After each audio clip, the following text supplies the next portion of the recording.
My name is Julie. I've been married to my husband, Tom, for 15 years. It's been a whirlwind of busy, stress-filled days. It was all because of my selfish mother-in-law, my opportunistic sister-in-law, and my incompetent husband who doesn't care for the family. It all started when my father-in-law, John, opened his CPTA office at his own house. My mother-in-law, Karen, noticing my background, forced us to live with them, saying, "Your bookkeeping skills are just what we need. If you're going to be at home anyway, you can also do the housework, right?" That's what she said, dumping not just the office assistant work on me, but also the daily cleaning and cooking. Whenever she's free, she's out shopping or dining, just enjoying herself. She plays favorites, and her favorite was my sister-in-law, Samantha. She was my brother-in-law's wife. Samantha and her husband have kids and live about an hour away from us. They come to our place every weekend. They usually contact Karen beforehand, and she would say, "Leave the kids' care to me." Hearing what Karen said, Samantha just rides on her coattails, saying, "Then I'll come over tomorrow," without considering our plans at all. Following Karen's words, "Make yourself at home," Samantha dumps her kids on me and does nothing herself. We have a daughter, but they have 3 boys. The amount of food they eat is a nightmare. When I ask for help with preparing meals, Samantha turns sour, saying, "You're really going to make me work on my day off?" When I persist, saying, "I have other work besides household chores, so I'm short on time," Karen butts in. "Are you belittling Samantha for being a housewife? Let her relax while she's visiting.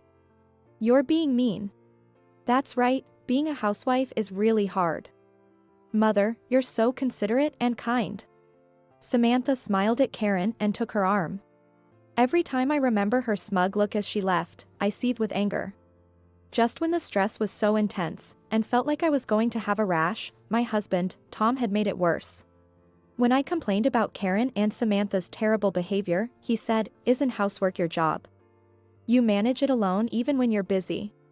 So, why do you want help? You're just trying to pass it off on someone else. Why do I have to take care of their family too? If that's the wife's job, then do it. If you don't like it that being the way, we can have a divorce. But do you think you can manage a divorce with no significant qualifications?" He smirked, as if to say, "You couldn't possibly manage, could you?"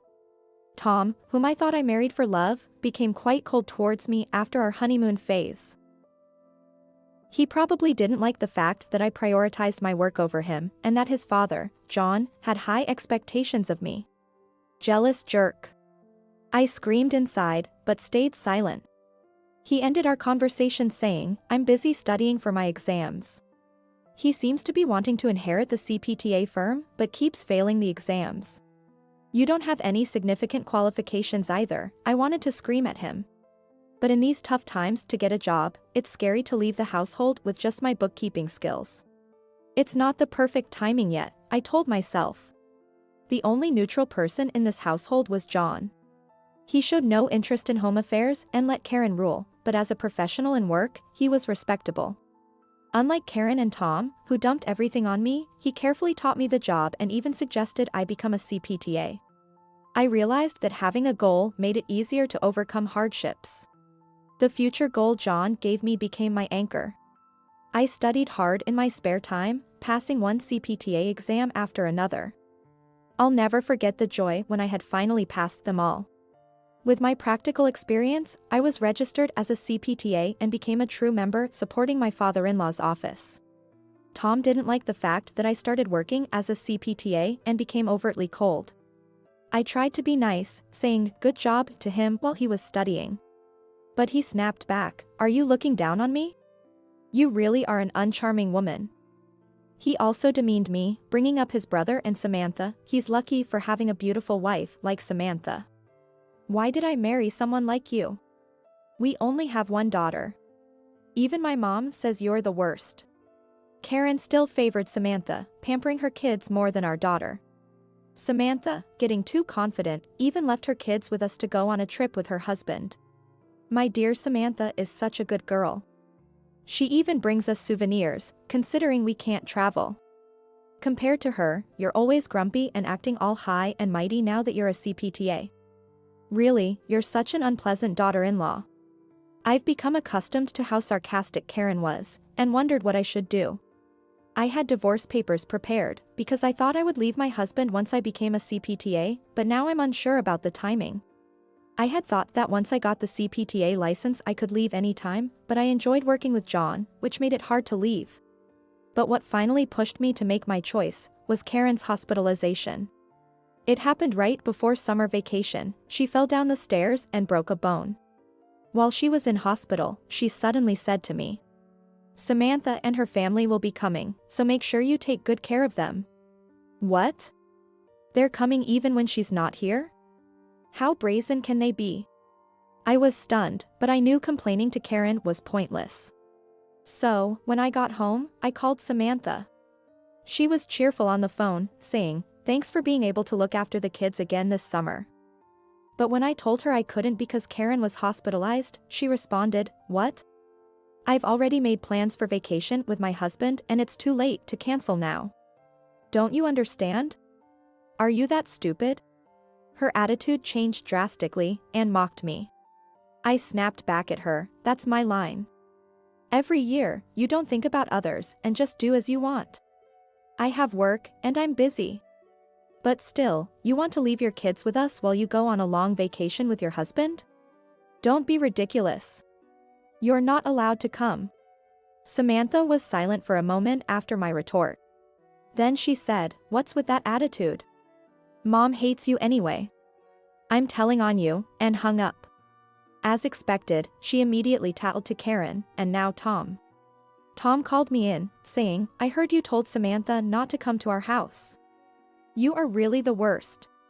You've really disappointed me this time. A heartless woman like you deserves a divorce. Who's the worst here?" Just then something in me snapped. Wait, I had been waiting for this day, a chance to make my choice. Fine. I agree on getting a divorce. I calmly started to fill in the divorce papers I had prepared. "What are you doing?" Surprised by my readiness, he was speechless. "I'm going to send them to court. What else do you think?" Shaken back to reality by my words, he rushed out of the room. While leaving the room, Tom shouted at me, "Even if you beg and cry, I won't take back what I said."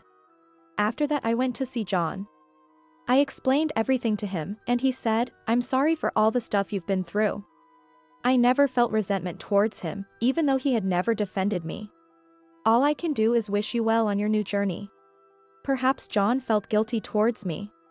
Since Tom refused to discuss anything about the divorce, John helped me with child support and property settlement. And finally, by the times things had settled down, 6 months had passed. I was busy opening my own private office when I received a message from Tom that said John had been hospitalized.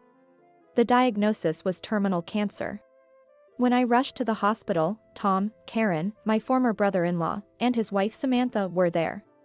Seeing me, Karen said with a smile, "Oh, Julie, it's good to see you well.